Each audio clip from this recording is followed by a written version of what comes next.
নমস্কার বন্ধুরা, শতাব্দী ব্লগের সবাইকে স্বাগত জানিয়ে আজকে নিয়ে চলে এসেছি আরেকটি রেসিপিটি হলো তালের বড়া। তো তালের বড়া বানানোর জন্য দেখো এখানে আমি একটা তাল নিয়ে নিয়েছি আর তালটাকে ভালো করে ধুয়ে নিয়েছি। তো এখন আমি তালের খোসাটা ছাড়িয়ে নেব। দেখো এখানে আমার তালের খোসাটা ছাড়ানো হয়ে গেছে। আর তারপর দেখো এখানে 3টে আঁটি হয়েছে কিন্তু তালের মধ্যে। তো সেই আঁটিগুলোকে আমি এখন ভেঙে নিচ্ছি। তো এখান থেকে দেখো এবার আমি তালের পাল্পটা বের করে নেব। তো দেখো একটা ঝুড়ির সাহায্যে আমি কিন্তু তালের পাল্পটা বের করে নিচ্ছি। এখানে দেখো আমার তালের পাল্পটা বের করে নেওয়া হয়ে গেছে।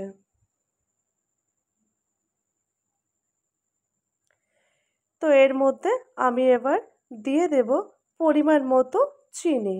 আমার যতটা চিনি লাগবে আমি এখানে ততটাই কিন্তু দেব, কারণ তালের বড়া কিন্তু মিষ্টি হয়। আর তারপর এখানে দেখো আমি দিয়ে দেব পরিমাণ মতো লবণ।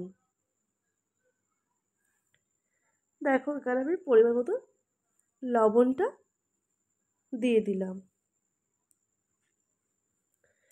লবণ, চিনি আর তালের পাল্পটা দিয়ে ভালো করে মিক্সড করে নিতে হবে। তো দেখো এখানে আমি ভালো করে মিক্সড করছি। এটা যতটা ভালো করে মিক্সড করবে ততই কিন্তু ভালো হবে। তো দেখো এভাবে করে আমি মিক্স করে নেব যতক্ষণ না চিনিটা গলে যায়।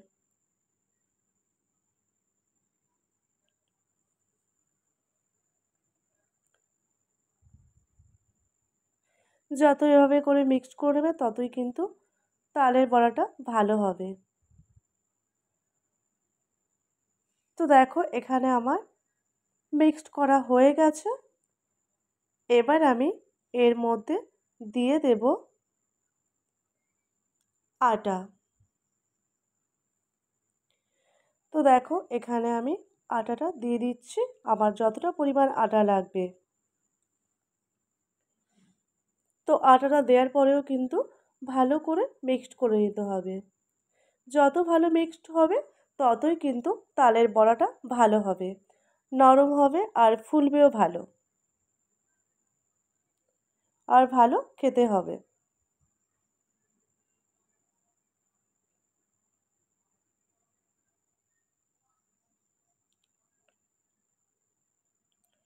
ভালো করে মিক্সড করলে তালের বড়াটা নরম হবে। দেখো এখানে আমার মিক্স করা হয়ে গেছে।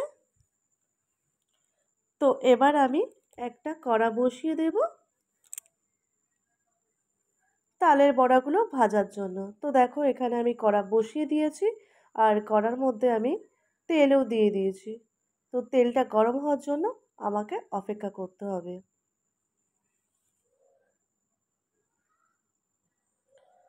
তো দেখো এখানে কিন্তু আমার তেলটা গরম হয়ে গেছে।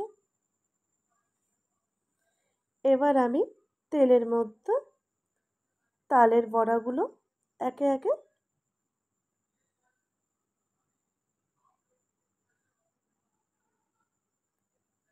কেটে নেব। দেখো এভাবে করে তালের বড়াগুলো কেটে নেব। দেখো আমি কিন্তু খুব ভালো পারি না, তো যেটুকু পারি সেটুকুই তোমাদেরকে দেখাচ্ছি। তো এভাবে করেই কিন্তু আমি বানাই। তালের বড়া কিন্তু খেতে খুব সুন্দর হয়। আর দেখো এভাবে করে কিন্তু আমি সবগুলোই কেটে নেব তেলের মধ্যে দেখো দিয়ে।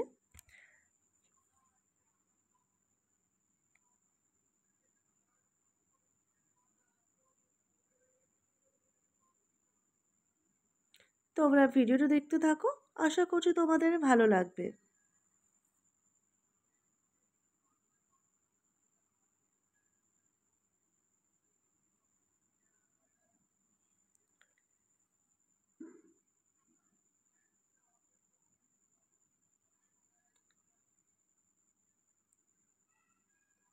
দেখো এখানে আমার সব তালের বড়াগুলো দেয়া হয়ে গেছে তেলের মধ্যে। এবার এগুলোকে উল্টে দিয়েছি আমি। দেখো লাল লাল হওয়া পর্যন্ত কিন্তু অপেক্ষা করতে হবে। দেখো এখানে আমার প্রায় লাল লাল হয়ে এসছে। আর দেখো কত সুন্দর ফুলেছে আর কত ভালোও হয়েছে।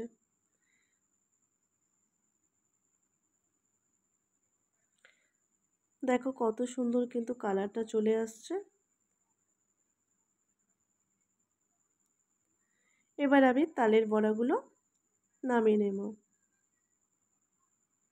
দেখো বন্ধুরা, এখানে আমার সব তালের বড়াগুলো ভাজা রেডি হয়ে গেছে। তো আজকের আমার এই তালের বড়া রেসিপি যদি তোমাদের ভালো লেগে থাকে তাহলে লাইক কমেন্ট শেয়ার করবে। চ্যানেলে নতুন হয়ে থাকলে চ্যানেলটিকে সাবস্ক্রাইব করে পাশে থাকবে। আজকের মতো ভিডিওটা আমি এখানে এন্ড করছি। দেখা হবে নতুন কোনো ভিডিওতে। ততক্ষণ তোমরা ভালো থেকো, সুস্থ থেকো, সাবধানে থেকো। সবাইকে টাটা।